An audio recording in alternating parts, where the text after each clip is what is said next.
Hi guys, and welcome back to my channel. I cannot wait to tell you guys all about my experience recently on Icon of the Seas.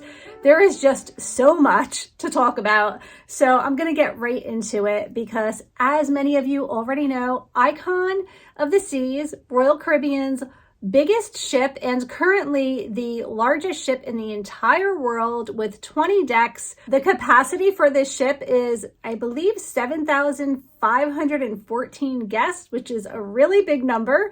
And I was really a little bit nervous about getting on board this ship because I personally get lost going around the block. So I was wondering how I was going to navigate such a large ship. And let me tell you, the way that the layout of this ship is, it is super easy to find your way around despite the immense size of it. So definitely don't get overwhelmed by that. And in addition to that, although the ship holds a lot of people, because it's so large, I never really felt overly crowded. Now that being said, I was at an event where it was kind of like a media event and only for people in the industry. It was kind of an invite only thing. So we were not at full capacity, but it is so large. I cannot really imagine feeling cramped on that ship because there are so many different areas to go to. So 70% of the rooms are made for families, which is great because oftentimes on cruise ships, the cabins tend to be smaller or only accommodate a smaller amount of people. And on Icon, there were some pretty amazing staterooms and I was able to tour a few of them. The Royal Loft Suite, the owner suite, always one of my favorites. And we were even able to see that epic family townhouse, the ultimate family townhouse. I got to go down the slide, explore all of the rooms. So there are so many options for families. On this particular cruise, I stayed in Surfside. I had a balcony overlooking the Surfside family area, and there are so many fun activities for kids there. There's a splash pad. There are lots of places to eat. There's a carousel. And if you're overlooking the Surfside area, you can actually even see the ocean. So I just love that. It was amazing to be able to have a fun, energetic atmosphere, but then also just like I would look to my right and there was the ocean. So really, really a lot of fun. So I'm not quite sure where to begin because there was so much about this ship that I absolutely loved. All of my information is linked below. So if you have questions in regards to this ship or any of the ships in the fleet, always feel free to reach out to me. I'd be happy to help you get started in the planning. But I'm going to tell you about some of my favorite things on Icon of the Seas. The entertainment was unreal, beginning with The Wizard of Oz, which was such an amazing performance, incredible talent, the music and the lights and the props, everything. The stage set was just phenomenal. They had Dorothy flying out over the crowd on her bed, and then the witches on her bike, and it's like all going over the crowd. It was just so great, so much fun. Really, by far the best entertainment I have ever seen. I want to say on a cruise ship, but like one of the best shows that I've ever seen. And I go to Broadway a lot, so that really says a lot. And then in addition to that, they had another show that I thought was a little bit odd, and we all kind of left feeling the same way, but that was Starburst Elemental Beauty. And that is a show all about the elements. It's their ice show. And again, I mean, the cast is so talented and the music was wonderful, but it was just really weird. I don't know, just the costumes were odd and the whole theming of like the elements. So it's like dancing like atoms and oxygen and helium and water and just really they're thinking outside of the box on this one. But I mean, it was odd, but I still enjoyed it. So there's that. And then the other show was Aqua Action in the Aquadome. And those water shows just always amaze me. There were divers, there were people dancing in the water, diving in the water, doing stuff underwater. And then they also had like aerial acts, people like hanging from the sky and dancing and flipping and just so over the top. So amazing. Really, really kept me entertained the entire trip. and I very much enjoyed the show in the Aquadome. The thing is with the Aquadome, and I guess it really can go for any show on board, if the seas are too rough, they're not able to perform. So the night that we were going, they actually canceled the first show, and you can see there's like a pool and the water was kind of really fluctuating. So they always have to keep safety a priority, but we were able to catch the second show. So that was great. Go early to these shows, get reservations to these shows, do what you need to do to get in because they are popular. So the first thing that I did when I got onto Icon of the Seas, after I grabbed my Starbucks, because as soon as you walk in and you're greeted by everyone, right to your right is a Starbucks. So I got my Starbucks and then I went right on my app and I booked all of my shows. So that's really important. Even the comedy shows were so funny. They had 3 great acts that we enjoyed. There were 2 different comedy shows. One was in Music Hall, which is the smaller theater, and one was in the larger theater. I went to both shows, so that was a lot of fun.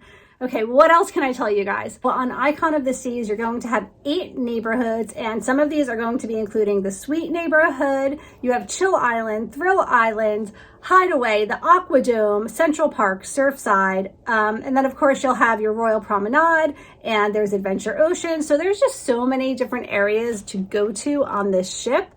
Obviously, my favorite was Surfside. I had a really good time there. I definitely would stay in that area again. So much to do. But if you're looking for the most beautiful place to hang out on the ship, definitely go to the Aquadome area and go to the overlook. So you're going to be facing where they do the show in the Aquadome, and you just kind of go around behind that. And you'll also see along the way the Aqua Market, which had the best mac and cheese. They made amazing crepes over there. They had wonderful Mediterranean food. Let's talk a little bit about the dining now that we're talking about it. I got to try out Chops Grill. The filet was amazing, as you would expect. I also went to the Empire Supper Club. This is a very exclusive dinner club. It feels like you are stepping back in time when you go there, and they don't even have a sign that like announces where it is, because it's supposed to kind of be like a secret club, kind of like a speakeasy kind of a situation. And it's just beautiful, very well done, a very small restaurant. So you feel like very VIP and important when you go there. Really, really nice food, delicious food, high-end food, high-end everything there. Like this is a special event kind of a restaurant. Okay, and then we had Giovanni's Italian cuisine, which has always been a favorite of mine. I love Italian food. They had some really great food there. Their lasagna was phenomenal. Their caprese was really, really good. I just always love Giovanni's. You cannot go wrong with Italian food. And then they had hooked seafood, Izumi, hibachi, and sushi. Izumi also had a really, really nicely made steak. It was so tender, so delicious. And then you have Pier 7 as well. And in addition to that, of course, you have your Windjammer, and there's so many places to eat on this ship. You are not going to go hungry. There's ice cream places and so many areas to get just small bites and churros, and I can't even remember. They had like fried mozzarella sticks, and if you can think of it, they likely have it. It was insane. Everywhere you went on this ship, you were going to find a place to eat. There's no way anyone is going hungry, and there's so much to choose from. One of my favorite things that I had on board was actually in an area that I don't normally go to, and that's Playmakers, which is like a sports bar, and there is an upcharge for buying food there.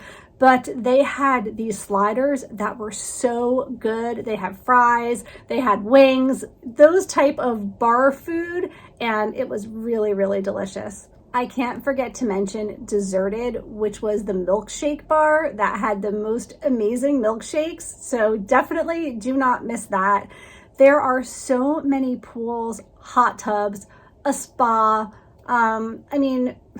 everything. There's just so much, it's overwhelming, but everything you could possibly imagine is on this ship. They have your mini golf, they have basketball. No one's going to be bored, no one's going to be hungry, and everyone is going to have a great time on board Icon of the Seas. And if you want to check it out yourself, please reach out to me. I'm so excited to talk more about it and give you my opinion and help to guide you on how to go about with the booking and whatnot, because there are so many cabins to choose from, accommodating all different size families. There are many different views. They have the infinity balcony, which is pretty cool because it has the window that, rather than like opening up and walking out onto a balcony, it has the window that just slowly opens and closes from the top. So very safe for families.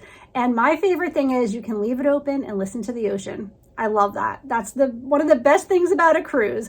And the next time I sail on Icon, I definitely want that room. As much as I loved Surfside, Ocean View is always pretty nice too. So I definitely would want to try that out for myself. Okay, what else do I want to tell you guys about? They have the new Hideaway Bay at Coco Cay, which is the adult-only beach, and it is so much fun. So if you have ever been to Margaritaville, you just know that vibe with like everyone's in the pool and it's a party and there's music and there's dancing and there's a pool bar and all of those things.